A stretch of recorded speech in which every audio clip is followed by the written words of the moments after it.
વાલાઓ, આજના મનન માટે હિબ્રુઓને પત્ર 11મો અધ્યાય 23 અને 24મી કલમને આપણે સર્વ સાથે મળીને વાંચીશું.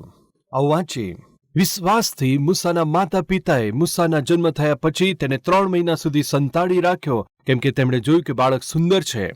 બાળકને સંતાડી રાખ્યો. રાજાની આજ્ઞાથી પણ તેઓ બીધા નહીં. વિશ્વાસથી જ મૂસાએ મોટા થયા પછી ફારૂનની દીકરીનો પુત્ર કહેવાને ના પાડી, એ માટે કે તેને પાપના ક્ષણિક સુખ કરતા પરમેશ્વરના લોકોની સાથે દુઃખ ભોગવવું અધિક સારું લાગ્યું હતું. તેણે મિસરના ભંડાર કરતા ખ્રિસ્તની સાથે સહન કરવું, નિંદા સહન કરવી અધિક સંપત્તિ ગણી, કેમ કે તેની આંખોમાં જે ફળ મળવાનું હતું તે તરફ તેનું લક્ષ્ય હતું. કેમ કે તેના મનની અંદર જે ફળ મળવાનું હતું તે તરફ લાગેલું હતું. બાઇબલમાં બીજા સ્થાને જોઈએ છે. પ્રેરિતોના કૃત્યો 7મો અધ્યાય 21મી કલમથી ધ્યાનથી વાંચીશું. જ્યારે તેને છોડી દેવામાં આવ્યો તો ફારૂનની દીકરીએ તેને ઉઠાવ્યો, પોતાના પુત્ર તરીકે ઉછેર્યો. મૂસાને મિસરની સર્વ વિદ્યા શીખવવામાં આવી. તે તો વચનમાં અને કાર્યમાં પ્રવીણ બન્યો હતો. જ્યારે તે 40 વર્ષનો થયો, તેના મનમાં આવ્યું કે હું મારા ઇઝરાયેલી પુત્રોની સાથે મળું. ત્યારે તેણે એક વ્યક્તિ ઉપર અન્યાય થતો જોઈને તેને બચાવ્યો, અને તે મિસ્રીને મારીને જેને સતાવવામાં આવ્યો હતો તેનો બદલો લીધો. અને તે મિસ્રીને મારીને જેને સતાવવામાં આવ્યો હતો તેનો બદલો તેણે લીધો. ભલાઓ, મૂસાના જીવન વિશે હું તમારી સાથે વહેંચું છું. સંકટના સમયે મૂસાનો જન્મ થયો હતો. સામાન્ય માતા પિતાથી જન્મ્યા, આત્મિક માતા પિતાથી જન્મ્યા. મૂસા તો સુંદર હતા. અદ્ભુત રીતે તેમને બચાવવામાં આવ્યા હતા. અદ્ભુત રીતે બચાવ પામ્યા પછી તેઓ મિસરની સર્વ વિદ્યાઓ શીખ્યા હતા. ધનને, સમૃદ્ધિને, સંપત્તિને, આનંદને પસંદ ના કર્યું.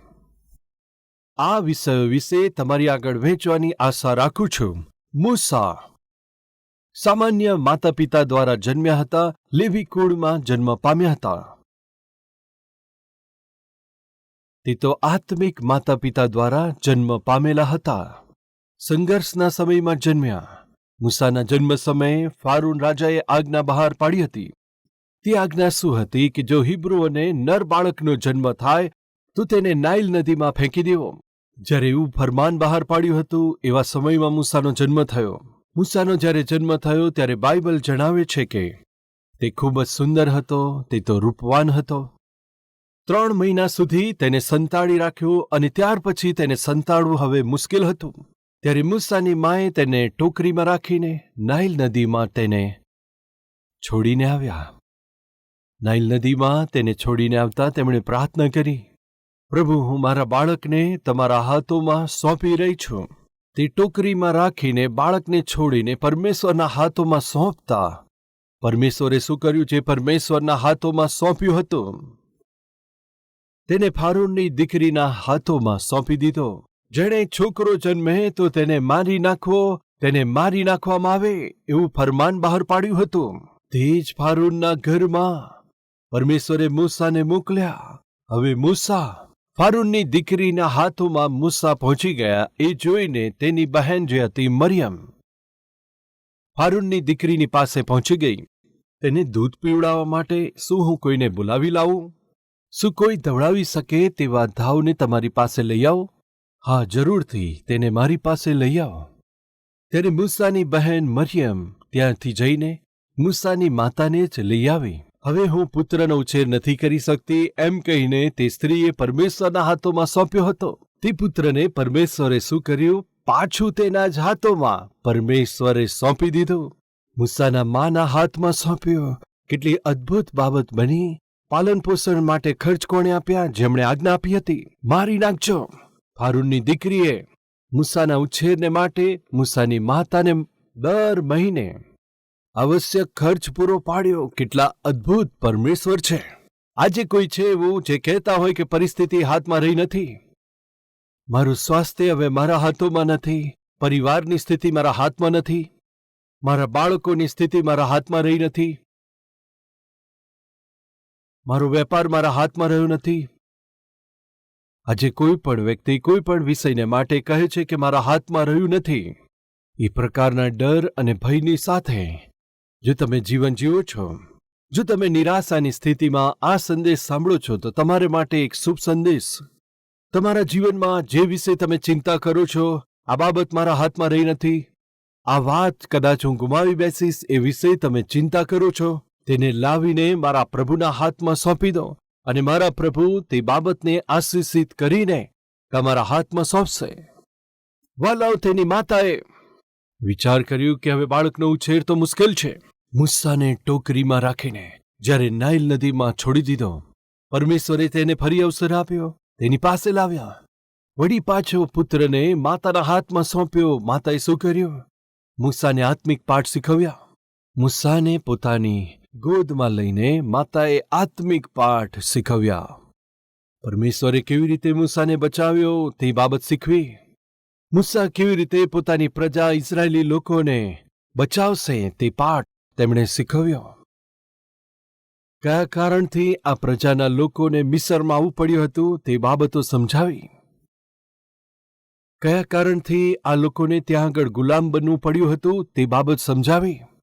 એ દીકરા, પરમેશ્વરે તને શા માટે છોડાવ્યો છે? કેમ કે કોઈક ના કોઈક દિવસે આ પ્રજા ઇઝરાયેલ લોકોને તારે છોડાવનાર તરીકે બનવાનું છે, એટલે પરમેશ્વરે બચાવ્યા છે.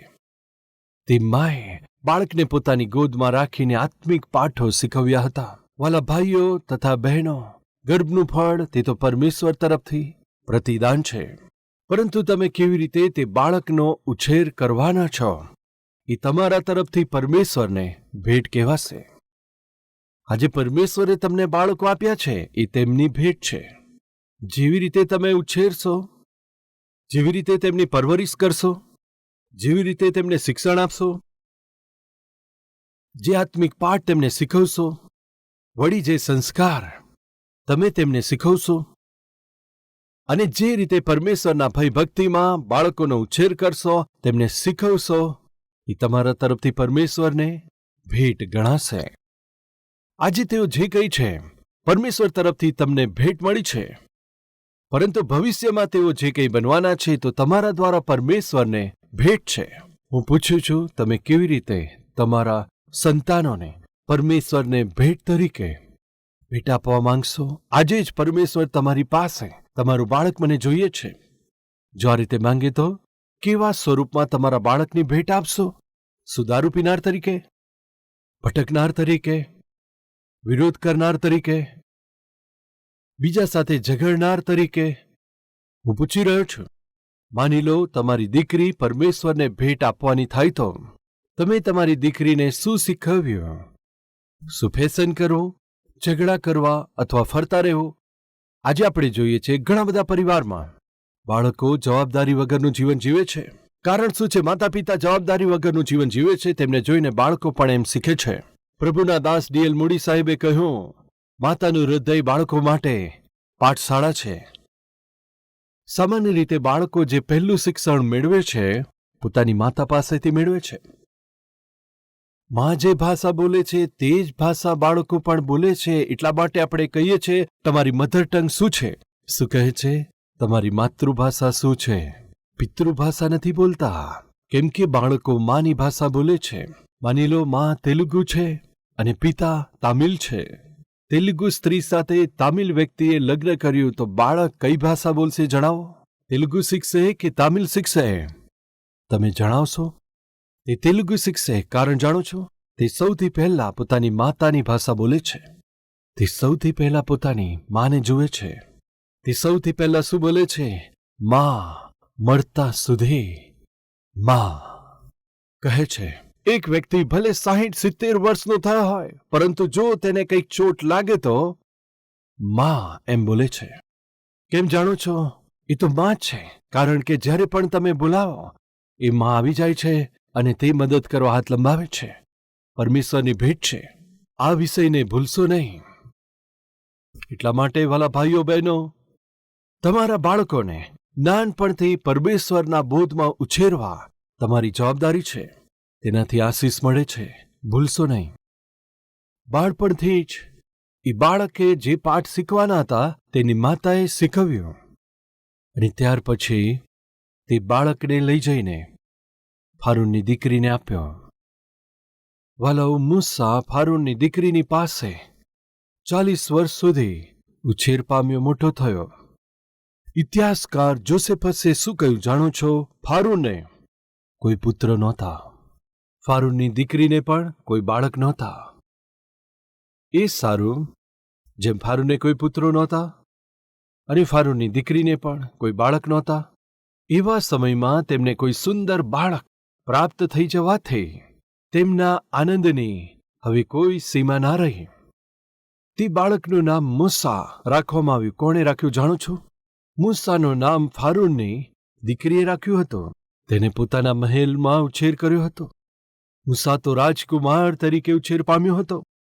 એક રાજકુમાર તરીકે રાજમહેલની સર્વ વિદ્યા તેને પણ શીખવવામાં આવી હતી. મૂસા સર્વ વિદ્યા શીખ્યા હતા. મૂસા ફારૂનના પુત્ર કહેવાયા. મૂસા ફારૂનના દીકરીના પુત્ર તરીકે ઉછેર પામ્યા. એકવાર સાવધાનીથી મૂસાના જીવન વિશે વિચાર કરીએ. ટીન એજમાં ફારૂનના પૌત્ર તરીકે, ટીન એજમાં ફારૂનની દીકરીના પુત્ર તરીકે. આજે ટીન એજમાં જે બાળકો છે, ધ્યાન આપજો. આજે કેટલા એવા છોકરા છોકરીઓ છે 13 વર્ષની ઉંમરમાં માતા પિતાની આજ્ઞા પાલન કરે છે. 15 વર્ષના થયા પછી માતાની વાત માને છે, શું પિતાની વાત માને છે? 15 વર્ષ શું કહો છો સાહેબ? અમારો છોકરો તો 7 વર્ષનો છે તો પણ અમારું માનતો નથી. કેટલા બાળકો આજે માનતા જ નથી, આધીન થતા નથી અને વિરોધ કરે છે, પોતાની મરજી અનુસાર વ્યવહાર કરે છે. ફરીથી કહું છું, બાળકો જ્યારે આવી રીતનો વ્યવહાર કરે છે ત્યારે કંઈક ને કંઈક તે બાબતમાં માતા પિતાનો પણ હાથ છે. તેઓ જે કંઈ જુએ છે તે જ કરવાનો પ્રયાસ કરે છે. પરમેશ્વરના દાસ પાઉલ તિમોથીને કહ્યું, હે તિમોથી, કેટલો મહાન વિશ્વાસ છે તારો. ખરેખર તમારા વિશ્વાસના વિષયમાં, ખરેખર આત્મિકતાના વિષયમાં, તું જે આંસુઓ સાથે પ્રાર્થના કરે છે તે વિષયમાં જ્યારે તમારું સ્મરણ કરું છું ત્યારે મને ખૂબ જ આનંદ થાય છે. હે તિમોથી, ખરેખર તમે આત્મિક છો. ખરેખર તું નિષ્કલંક વ્યક્તિ છે. તારો વિશ્વાસ તો ખૂબ જ નિર્દોષ છે. તારી પ્રાર્થના અને તારા આંસુઓ જ્યારે જ્યારે મારા મનમાં આવે છે ત્યારે મને કોની યાદ આવે છે? હે તિમોથી, ત્યારે પાઉલે કોનું નામ લીધું હતું? આવો તે વિશે આપણે જોઈએ. તિમોથીમાં એટલી આત્મિકતા ક્યાંથી આવી? તિમોથી પાઉલનો આટલો બધો અતિ પ્રિય આત્મિક પુત્ર કેમ છે? પાઉલે પોતાના મરણ પહેલા પોતાનો છેલ્લો પત્ર કોને લખ્યો જાણો છો? તે તિમોથીને. તેમના મરણ પહેલા, તેમના મૃત્યુ પહેલા તેમણે સર્વ બાબતો કોને બતાવવાનું પસંદ કર્યું જાણો છો? તિમોથીને જણાવું છે એમ વિચાર્યું. કેમ જાણો છો? પાઉલના હૃદયમાં પરમેશ્વરને માટે સ્થાન હતું અને સાથે સાથે પોતાના આત્મિક પુત્ર તરીકે તિમોથીનું સ્થાન હતું. બીજો તિમોથી તેનો 1 અધ્યાય ને 3 કલમથી વાંચું છું. જે પરમેશ્વરની સેવા હું મારા બાપ દાદાની રીત અનુસાર શુદ્ધ હૃદયથી કરું છું, તેમનો ધન્યવાદ કરું છું કે હું મારી પ્રાર્થનાઓમાં તને હંમેશા સ્મરણ કરું છું અને તારા આંસુઓની સુધી કરીને રાત દિવસે તને ક્યારે મળી શકાય તેની લાલસા હું રાખતો હોઉં છું, કે આનંદથી મારું મન ભરાય. તારા એ નિષ્કપટ વિશ્વાસની યાદ આવી રહી છે. મને તારા એ નિર્દોષ વિશ્વાસની યાદ હંમેશા આવે છે.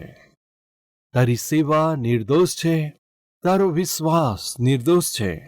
તારા સેવાના આંસુઓને યાદ કરી રાત દિવસ તને મળવાની જ અભિલાષા રાખું છું, કે મારું મન આનંદથી ભરાઈ જાય. તને મળવાની અપેક્ષા રાખું છું. કેટલી અદ્ભુત આત્મિકતા, કેટલો નિર્દોષ એવો વિશ્વાસ ખરેખર તારામાં ક્યાંથી આવ્યો? હે તિમોથી, હું તને યાદ દેવડાવું છું. એમ કહીને પાઉલ તિમોથીને યાદ દેવડાવે છે. તારી આત્મિકતા, તારો નિષ્કપટ વિશ્વાસ ખરેખર એ તારામાં ક્યાંથી આવ્યો જાણે છે? ખરેખર તે પછી કહે છે, એ વિશ્વાસ જે પહેલા તારી દાદી લુઈસ અને ત્યાર પછી કહે છે માતા યુનિસમાં હતો, અને મને ચોક્કસ ખાતરી છે કે એ તારામાં પણ છે. પાઉલ કહે છે, મને એ ખાતરી છે કે એ વિશ્વાસ તારામાં છે હે તિમોથી. આજે તારામાં જે વિશ્વાસ છે, એક સમયે એ જ વિશ્વાસ તારી માતામાં મેં જોયો છે. તારી માતામાં જે વિશ્વાસ હતો, આજે તારામાં પણ એ જ વિશ્વાસ છે. તારી માતામાં જે વિશ્વાસ હતો તે તારા દાદીમાં પણ હતો. સમજો છો, જે આત્મિકતા તારી મામાં જોઉં છું તે તારામાં પણ છે. તારી મામાં જે વિશ્વાસ હતો તારામાં પણ છે. પ્રિય માતાઓ, તમારામાં જે વિશ્વાસ છે એ તમારા બાળકોમાં આવશે. પિતાઓ, જે આત્મિકતા તમારામાં છે એ તમારા બાળકોમાં પણ જોવા મળશે. આ વિષયને ભૂલશો નહીં. પ્રભુમાં તમને વિનંતી કરું છું. આજે તમારા બાળકોને જો પરમેશ્વરને ભેટ તરીકે સોંપવા હોય તો તમે કેવી રીતે સોંપશો? તે દિવસે મૂસાની માતાએ મૂસાને હારૂનની પુત્રીને સોંપ્યો ત્યારે આત્મિક તરીકે સોંપ્યો.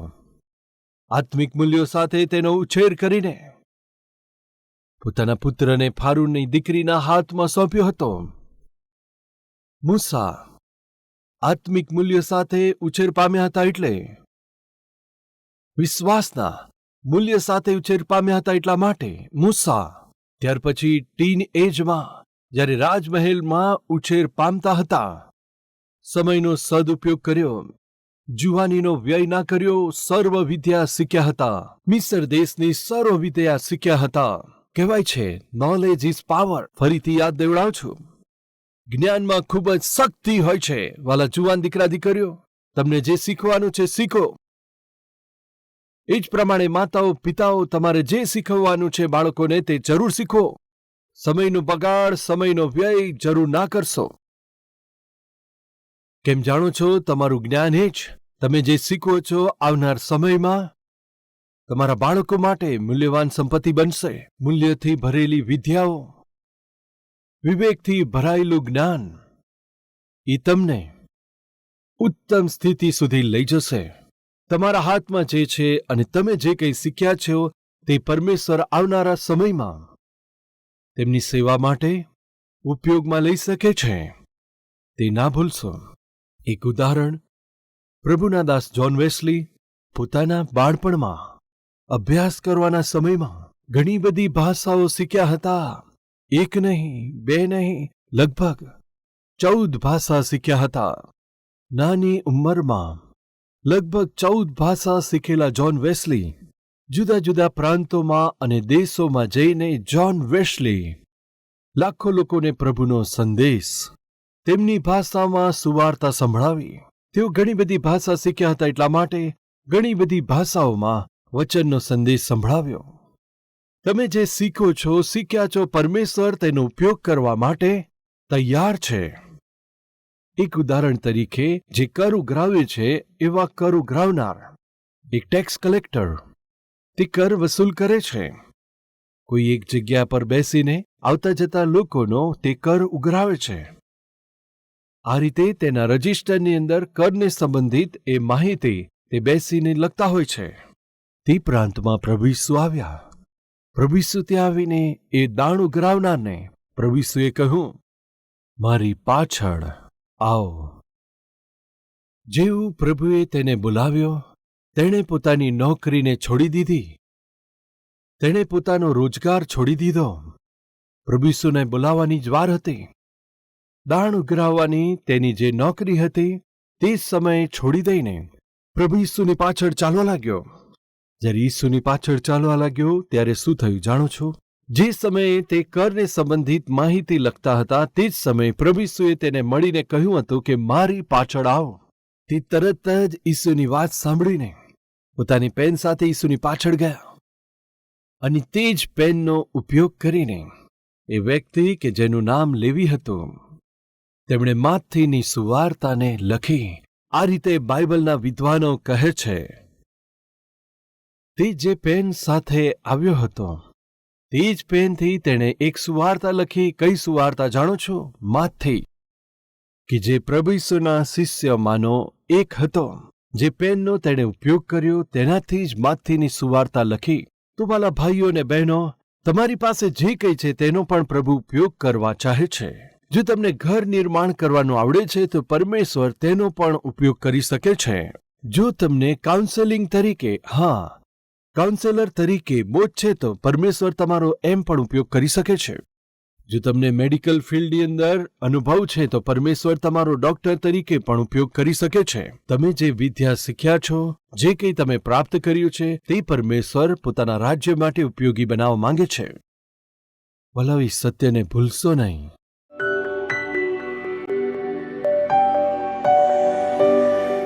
મહાન પવિત્ર પ્રેમી પરમેશ્વર પિતા, તમારા અદ્ભુત વચન દ્વારા, અદ્ભુત સંદેશ દ્વારા તમે અમારી સાથે વાત કરી છે.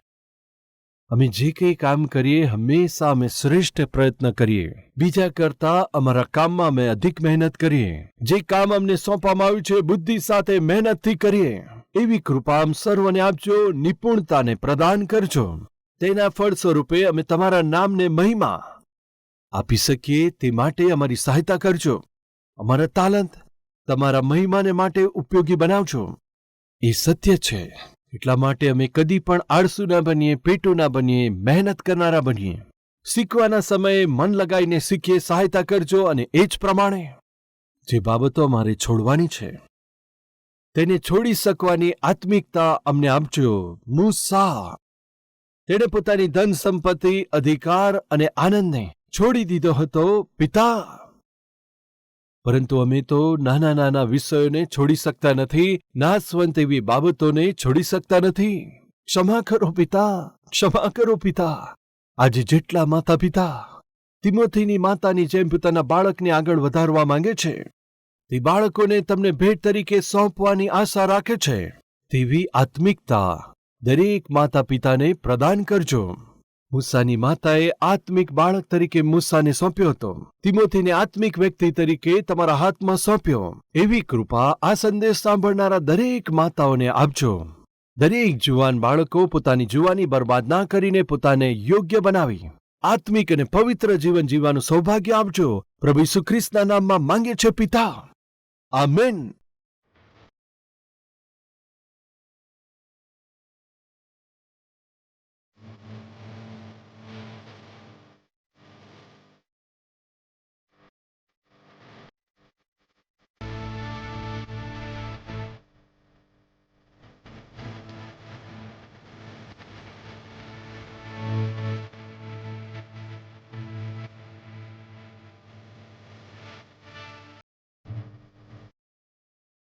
અમારું address Calvary, post box number 30, Kukatpally, Hyderabad 72.